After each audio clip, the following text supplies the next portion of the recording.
전에 우리가 예배로 한 주간을 시작합니다. 하나님 아버지, 우리의 모든 첫 것을 하나님께서 연락하심으로 인하여 또한 모든 것의 주인이 되시는 것을 우리가 고백하고 믿습니다. 하나님 아버지, 우리는 하나님의 것이오니 하나님께서 이 시간 우리를 붙들어 주시고 우리가 이 악한 세상 가운데 살아가는 동안도 하나님의 것이오니 하나님께서 우리를 높이시고 존귀하게 하시고 붙들어 주심으로 인하여 세상 가운데서도 존귀히 여김을 받게 하여 주시옵시고 우리가 행하는 모든 일들이 우리의 능력으로 감당할 수 없을지라도 하나님께서 도우심으로 인하여 능히 감당하게 하시고 일이 이루어지게 하여 주시고 형통하게 하시는 은혜를 우리가 오늘도 누리게 하여 주시기를 원합니다. 우리가 하나님의 것이오니 하나님께서 하나님의 것을 존귀히 여기고 사랑하시는 것을 우리가 보게 하여 주시고 또한 하나님께서 말씀하신 것을 더욱더 굳게 믿고 붙들게 하심으로 인하여 우리가 언제나 강하고 담대하게 하여 주시옵시고 우리의 얼굴을 통하여 하나님의 영광의 광채가 날마다 나타나고 날마다 우리가 입술로 말하지 아니할지라도 하나님을 높이고 존귀하게 하고 영광을 돌리는 그런 모든 시간들이 되게 하시고 우리의 모든 것들이 하나님 앞에 드리는 예배와 제사가 되게 하여 주시기를 원합니다. 오늘도 우리가 하나님 말씀 앞에 섰사오니 온전하신 하나님의 말씀이 선포되어지게 하시고 또한 그 말씀의 능력으로 우리를 덮으셔서 우리가 전하는 자나 듣는 자가 다 같이 말씀에 은혜 받고 말씀에 붙들리며 말씀의 능력을 사용하게 하여 주시옵소서. 예수 그리스도 이름으로 기도드리옵나이다. 아멘. 아수르 왕이 이 히스기야에게 또 아수르의 신하가 히스기야에게 그렇게 하나님을 모욕하고 이스라엘을 모욕하는 그런 편지들을 보내고 또한 소리내서 읽고 그 사실을 이제 히스기야 왕에게 신하들이 갖다 줍니다. 그 이야기를 전해 들은 히스기야 왕이 아수르 장수의 그 편지, 랍사기의 편지를 들고 어디로 가느냐 하면 하나님의 성전에 들어가게 됩니다. 성전에 올라가서 지성소에 들어간 것은 아니고 성전 왕이 들어갈 수 있는 곳까지 아마 들어갔을 것입니다. 히스기야가 사자의 편에서 편지를 받아보고 여호와의 성전에 올라가서 히스기야가 그 편지를 여호와 앞에 펴놓고 그 앞에서 히스기야가 기도하여 이르되 지성소 안에는 대제사장만 들어갈 수 있기 때문에 믿음의 사람 히스기야는 왕이 들어갈 수 있는 그곳까지만 들어갔는데 그곳에서 하나님 앞에 뭘 하고 있느냐 하면 이 랍사기의 편지를 펴놓고 그리고 그 편지를 앞에 놓고 기도를 합니다. 하나님을 모욕하고 하나님께서 귀히 여기시는 이스라엘과 유다를 모욕하는 그런 내용의 편지였었습니다. 그 편지를 히스기야가 이제 앞에 놓고 하나님 앞에 기도합니다. 히스기야가 기도하여 이르되 그룹들 위에 계신 이스라엘의 하나님 여호와여. 그룹들이라는 말은 천사들이라는 말입니다. 제가 언젠가 인터넷에서 논쟁이 붙었는데 제가 성경 이야기를 이렇게 여러 가지로 풀어주는 그때는 제가 목사였는지 아니었는지는 잘 모르겠어요. 아주 오래된 이야기였는데 그런데 누군가가 이렇게 질문을 합니다. 케룹이 뭡니까? 그렇게 묻더라고요. 케룹이라는 말은 제가 못 들어봤는데 그런데 케룹이라고 그러니까 제가 몰라가지고 도대체 무슨 이야기인가 그랬더니 나중에 보니까 케룹이 천사를 이야기를 하더라고요. 그런데 오늘 우리 성경에서는 케룹이라고 하지 않고 가톨릭 성경에서는 케룹이라고 하는 모양인데 그룹이라고 이렇게 이야기하고 있는데 이 그룹이라는 말은 천사를 이야기합니다. 그래서 하나님께서는 천사들 위에 계신 하나님, 천사들 위에 계신 이스라엘의 하나님 여호와여, 주는 천하 만국의 홀로 하나님이시라. 주께서 천지를 만드셨나이다. 히스기야 기도의 비결을 보면 히스기야는 응답받은 기도한 유명한 왕이지 않습니까? 이 기도 응답의 그 기도의 비결을 보면 먼저 하나님이 어떤 분이신지를 알고 하나님을 찬양하고 있습니다. 우리의 기도도 이 히스기야의 기도처럼 먼저 하나님을 알고 기도해야 합니다.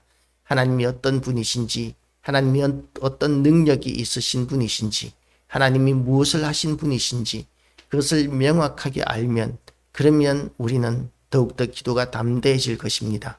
그렇게 위대하신 일을 하신 하나님께서 우리를 얼마나 사랑하시는지를 알면, 그러면 우리가 두려워할 것이 없어지게 되는 것이죠. 그래서 너희는 마음에 근심하지 말라고 예수님께서 그렇게 말씀하셨습니다. 왜냐하면 우리 하나님은 전능하신 하나님이신데, 그 전능하신 하나님이 나를 사랑하시기 때문에 우리가 두려워할 것이 없다고 예수님께서 말씀하시고 계신 것입니다. 너희는 마음에 두려워하지 말라. 하나님을 믿으니 또 나를 믿으라. 그 예수님께서 그렇게 말씀하셨습니다. 하나님과 예수님은 한 분이시고, 우리의 기도는 하나님 아버지께 예수 그리스도의 이름으로 기도합니다.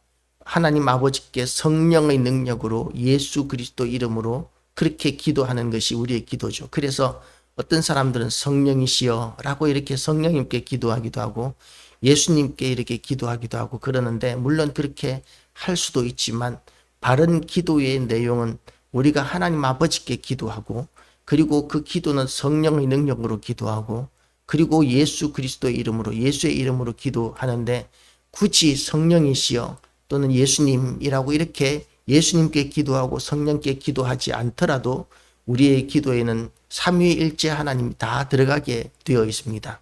그렇기 때문에 우리가 마음의 부담감을 가지고 삼위일체 하나님이신데 하나님 아버지 이름으로만, 아버지께만 기도하고 성령님께 기도하지 않고 예수님께 기도하지 않으면 성령님과 예수님이 좀 서운해하지 않으실까? 그렇게 생각하실 필요는 전혀 없습니다. 어떤 사람들은 그렇게 기도하기도 하는데, 또 그렇게 기도해야 한다고 가르치는 것도 들어본 적이 있지만 그것은 잘못된 가르침이고 삼위일체 되신 하나님을 제대로 알지 못하고 하는 이야기고, 하나님 앞에 기도할 때 우리는 하나님 아버지께 기도하면 되는 것이죠. 그리고 이 하나님 아버지께 히스기야는 그렇게 기도하는데 하나님이 어떤 분이신지에 대해서 명확하게 인식하고 그리고 언급하면서 기도하는데, 하나님이 어떤 분이신지에 대해서 이야기하는 그 자체가 바로 하나님께 대한 찬양이 됩니다.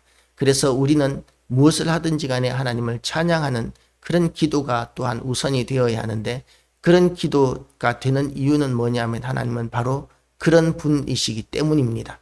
우리가 찬양할 수 있는 모든 상상력을 다 동원해서 하나님을 찬양하면 하나님은 바로 그런 무한하신 하나님이시고 너무나 아름다우신 하나님이시고 존귀하시고 전능하시고 그야말로 이 자연 만물 어떤 것으로도 설명할 수 없는, 비교할 수 없는 그런 무한하신 하나님이시기 때문에 우리는 하나님을 할 수 있는 최대한의 찬양을 하나님 앞에 올려드림으로 하나님 앞에 기도의 자리로 나아가는 것이 참으로 합당한 기도의 태도입니다. 히스기야는 그렇게 하나님을 찬양하고 있습니다. 그리고 하나님을 찬양하면서도 하나님을 찬양하는 근거가 바로 말씀입니다. 성경의 이야기를 가지고 그렇게 하나님을 찬양하고 있는 것이죠. 우리가 하나님을 찬양하는 것도 성경을 많이 읽고 성경의 근거를 가지고 찬양하면 더 담대해지게 됩니다. 더 확고해지게 됩니다. 하나님은 아는 만큼 믿을 수 있다라는 말도 있습니다. 어떤 사람들은 덮어놓고 믿습니다. 우리가 믿는 하나님을 덮어놓고 믿기도 합니다. 그래도 하나님께서 은혜를 내려주셨습니다.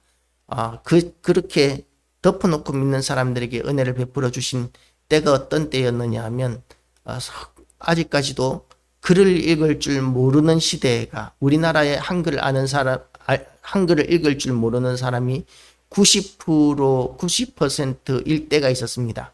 해방 직후에 많은 사람들이, 한글을 아는 사람들이 10% 정도밖에 되지 않을 때 교회 안에도 성경을 읽을 수 없는 사람들이 대다수였었습니다. 그런 사람들은 하나님의 말씀을 듣기 위해서는, 알기 위해서는 성경책을 펴보는 것이 아니라 교회에 와서 목사님의 설교를 듣는 것 말고는 하나님의 음성을 들을 수 있는 기회가 없었던 것이죠. 하나님의 뜻을 분별할 수 있는 그런 능력도 없었습니다. 그렇기 때문에 덮어놓고 목사님께서 설교해 주시는 그 말씀을 그대로 믿고 그렇게 기도하고 믿었던 것이죠.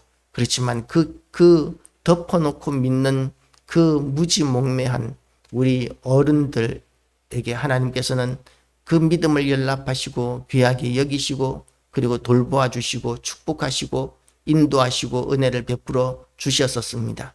그런데 지금 우리는 어떠냐 하면 하나님께서 이제 우리에게 그 아는 만큼 은혜를 베풀어 주시는 하나님께서는 하나님을 어떻게 섬겨야 하는지, 어떻게 믿어야 하는지, 기도는 어떻게 해야 하는지 이런 모든 것들을 성경을 통해서 우리에게 가르쳐 주셨습니다. 그래서 한동안 사랑의 교회에서 제자 훈련을 할 때 지금은 제자 훈련도 어느 정도 이렇게 오카노 목사님 때처럼 강력한 영향력을 끼치지는 못하는 것 같지만 그때에 얼마나 성도들에게 책을 많이 읽게 하고 성경을 많이 읽게 했는지 모릅니다. 그리고 그것을 통해서 굉장한 능력들이 나타났었습니다. 우리가 하나님의 은혜를 더 누리기를 원한다면 우리는 말씀으로 나아가야 합니다. 말씀의 은혜를 더 많이 받아야 합니다. 그런 하나님이 어떤 분이신지를 알고 그리고 하나님 앞에 간절한 마음으로 기도합니다. 여호와여 귀를 기울여 들으소서. 여호와여 눈을 떠서 보시옵소서. 사내립이 살아계신 하나님을 비방하려 보낸 말을 들으시옵소서. 이건 사실 하나님이 어떤 분이신지에 대한 그런 개념과는 상당히 차이가 나는 설명입니다. 묘사입니다. 왜냐하면 하나님은 귀가 없으십니다. 왜냐하면 영이시기 때문입니다. 영이시기 때문에 하나님은 어떤 형상이 없으십니다. 그런데 여기서 하나님 여호와여 귀를 기울여 들으시옵소서. 눈을 떠서 보시옵소서. 라고 이렇게 하나님의 귀와 눈을 묘사하는 것은 하나님은 그렇게 우리와 가까이 계시다라는 그런 믿음으로 하나님 앞에 기도하고 있는 것이죠. 하나님은 영이시기에 어떤 형상이 없다는 것을 히스기야도 분명히 알았지만 그러나 귀를 만드신 하나님 그리고 우리의 눈을 만드신 하나님이시기 때문에 우리와 함께 하시는 하나님께 대한 그 가장 가까운 친밀감의 표현으로 이렇게 의인화, 신인격화라는 그런 표현을 쓰기도 하는데요. 하나님을 이렇게 우리와 가까이 이렇게 묘사하기 위해서 히스기야는 이런 방법을 쓰기도 했습니다. 그래서 하나님에 대해서 우리가 아는 만큼 그렇게 기도해야 되지만 또한 그보다 더 중요한 것이 뭐냐 하면 마음 중심의 이 태도입니다. 마음의 중심입니다. 우리가 어떤 마음으로 하나님 앞에 기도하는가가 중요한 것이죠. 어떤 목사님의 어머니는 이렇게 가르치더랍니다. 어릴 때 하나님 앞에 기도할 때 하나님은 하호만 해도 알아들으신단다 라고 이렇게 이야기를 하더라는 거예요. 그래서 그 어린아이였던 목사님이 어머니에게 어머니 하호가 무슨 뜻이에요? 라고 이렇게 물었더니 어머니가 하시는 말씀이 하나님 호랑이에요 라고 이렇게 이야기하는 거예요. 어떤 나무꾼이 산에 들어가서 나무를 하는데 호랑이를 만났습니다. 우리나라 호랑이는 시베리아 호랑이지 않습니까?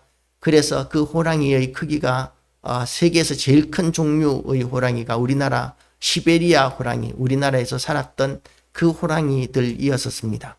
호랑이의 몸무게가 수컷 같은 경우에는 한 350kg 정도까지 나가고 암컷 호랑이만 해도 200kg 정도 나가는데 그런 호랑이가 펄쩍 뛰면 그야말로 날아오르는 것 같이 그렇게 뛰어오릅니다. 그러니까 그 호랑이를 만나면 도망가도 잡히고 나무 위에 올라가도 잡히고 피할 길이 없는 거죠. 그런데 그런 호랑이를 만났을 때 하호라고 이렇게 나무꾼이 외쳤더니 호랑이가 빤히 쳐다만 보다가 그냥 돌아가 버리더라는 그런 이야기를 해주더라는 것이죠. 하나님께서 그 하호만 해도 들어주신다는 것이죠. 어떤 그 목사님이 이제 산기도를 가서 산기도를 하고 있는데 목사님 바로 밑에서 어떤 분이 열심히 밤새도록 기도하고 있는데 기도의 내용이 뭐였느냐 하면 하나님 아시지요. 하나님 아시지요. 다른 말 안 하고 하나님 아시지요. 그것만 간절히 밤새도록 하는데 무슨 기도를 뭐 저렇게 하나라고 이렇게 생각을 했다가 하나님께서 다 아시지라는 그런 생각이 들어서 하나님께서는 참으로 마음 중심을 보시는 하나님이시구나 라고 이렇게 생각을 했다고 합니다. 우리도 기도할 때 마음 중심이 중요합니다. 얼마나 간절한 마음으로 기도해야 하면 하나님께서 다 들으시고 응답하시는 하나님이십니다. 아주 우리의 기도의 금언이라는 말이 있는데, 하나님 우리를 불쌍히 여겨 주시옵소서라는 그런 기도가 황금 기도라고 이렇게 이야기를 합니다. 다른 기도가 아니라 밤새도록 하루 종일 하나님 우리를 불쌍히 여겨 주시옵소서, 그것만 해도 하나님께서 다 들으신다는 것이죠. 우리 주 예수의 우리를 불쌍히 여겨 주시옵소서, 그것만 밤새도록 해도 하나님의 은혜가 엄청나게 내린다는 그런 간증도 들어본 적이 있습니다. 우리의 마음 중심으로 하나님 앞에 간절히 기도하면 하나님께서는 우리의 기도에 귀를 기울이시고 그리고 또한 응답하시는 하나님이십니다. 29절까지 28절까지의 말씀을 보면 하나님께서 히스기야의 그 눈물의 기도를 들으시고 그리고 그 기도에 응답하시는 내용들이 이제 28절까지 나옵니다.